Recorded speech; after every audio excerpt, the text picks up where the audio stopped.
আসসালামু আলাইকুম। আমি আজকে নতুন একটা রেসিপি নিয়ে আসছি। এটা হলো চিকেনের গ্রিন চিকেনও বলতে পারেন, আবার এটা টার্কিশ স্টাইলেই করছি আমি। তবে খুবই মজা, যে কোনো গেস্ট আসলে এই রেসিপিটা আপনারা করে নিতে পারেন। তো এটার জন্য আমার লাগবে বেশ কিছু কাঁচামরিচ, রসুন, পেঁয়াজ আর আদা থাকলে আদাও দিবেন। আমার বাসায় আদা পেস্ট আছে, মানে কাঁচা আদা নাই, সেই জন্য আমি আদাটা পেস্টেই ইউজ করব। তারপর দিয়ে দিচ্ছি বেশ কিছু ধনিয়া পাতা, একটা লেবুকে চিপে দিয়ে দিচ্ছি। আমি দুইটা চিকেনের আন্দাজে করতেছি, আপনারা চাইলে আর একটু মানে একটা চিকেনের আন্দাজও করতে পারেন, হাফ হাফ করে দিয়ে দিলাম লবণ, দিয়ে দিচ্ছি এখানে টক দই, আমি হাফ কাপ টক দই দিছি। আর এটা হলো ডাবল ক্রিম দিচ্ছি 1 কাপ। তারপর কিছু অ্যালমন্ড বাদাম, 1 মোটা অ্যালমন্ড বাদাম দিয়ে বাস পেস্ট করে নিছি।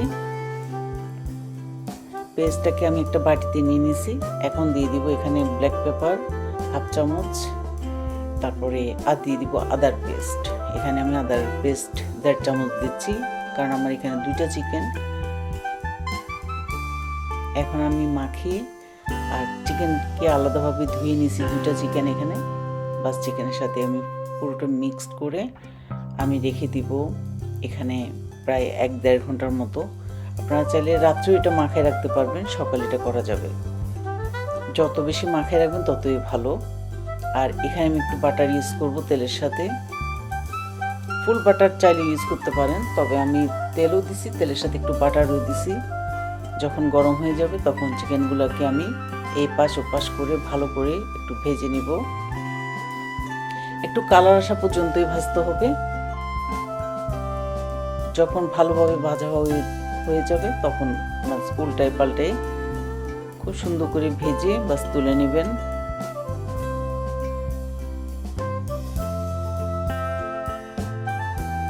এই যে আমারগুলো ভাজা হয়ে গেছে, এখন আমি সবগুলো তুলে নিব। তুলে নিয়ে আমি সেকেন্ড ব্যাচও দিয়ে দিব, যেহেতু এখানে আমার 2টা চিকেন। আমি সবগুলো ভেজে নিয়েছি। আর যে স্পাইসটা একটু রয়ে গেছে আমি ওই তেলের মধ্যে বাস ওই স্পাইসটা দিয়ে দিলাম। দিয়ে এখানে দিয়ে দিচ্ছি আমি 1 চামচ গরম মশলা, তারপর দিয়ে দিচ্ছি একটু ড্রাই মেথি পাউডার, আর দিয়ে দিচ্ছি এটা হলো বাদাম। আমি 1 মুঠ কেশর দিয়ে দিচ্ছি, 1 মুঠ দিয়ে দিচ্ছি কিশমিশ। বাস দিয়ে আমি কষাই নিব ভালো করে।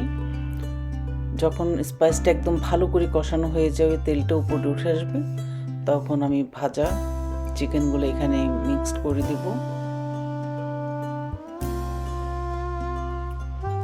এই যে আমার তেল উপরে উঠে আসছে, এখন আমি চিকেনগুলো দিয়ে দিচ্ছি। চিকেনগুলো দিয়ে এই মশলার মধ্যে চিকেনগুলোকে ভালো করে 5-10 মিনিটের মতো রান্না করে নিব। এরপর দিয়ে দিব কিছু গোটা কাঁচামরিচ, কারণ এগুলো কোনো স্পাইস মানে ঝাল বের হবে না, জাস্ট একটু ফ্লেভারের জন্য। আর দিয়ে দিব একটু ধনিয়া পাতা। বাস এখন আমি ঢাকনা দিয়ে আরও 5 মিনিটের মতো রাখবো। এরপর দেখেন কি সুন্দর একদম ভাজা হয়েছে। আর এটা খেতে এত মজা, এটা পরোটা দিয়েও ভালো লাগবে, পোলাও দিয়েও ভালো লাগবে, মানে যেটা দিয়ে খান ওটা দিয়ে ভালো লাগবে। কোনো স্পেশাল গেস্ট আসলে আপনারা অবশ্যই এটা করে নিতে পারেন। আশা করছি ভালো লাগবে। ভালো লাগলে অবশ্যই লাইক করবেন, শেয়ার করবেন। আল্লাহ হাফেজ।